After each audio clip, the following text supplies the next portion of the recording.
in order to understand what is a put, you need to understand how much it pays you. So let's look at the profit from buying one put option on one share of NVIDIA. When you buy a put, you need to pick a strike, let's say $100, and a maturity, let's say 1 month. And you have to pay the cost of buying the put. This is called the premium. And let's say here it is $8. Great. So now let's plot the profit against the stock price on maturity date in 1 month. A put is a financial instrument that pays you only if the stock is below the strike.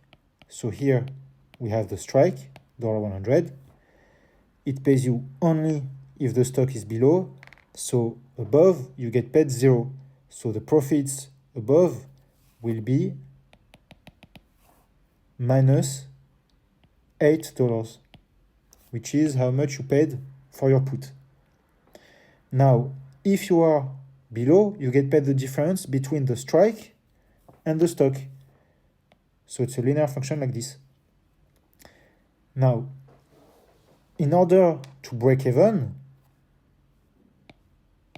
here, you need to make at least what you paid, which is $8. So here, to break even, for a profit of 0, you need the stock to be $92. The difference between 100 and 8. Now, if your stock, let's say, is if the stock price on maturity date is $80, you get paid $100 minus $80, so the strike minus the stock, it's $20. And since you paid $8 for your call, you actually get paid $12. So here,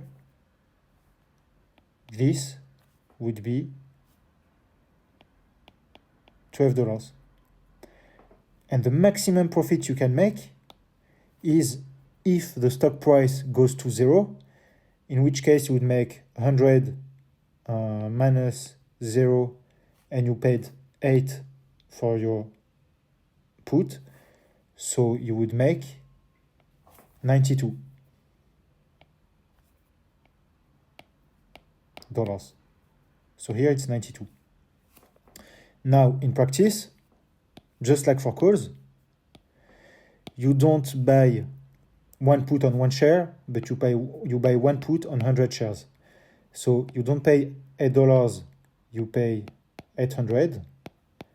And if the stock price is 80, here it would be 80 minus $80 times 100. So here it would be 2,000. And here it would be 2,000 minus 800. So it would be 1,200. So here, this value would be 1,200.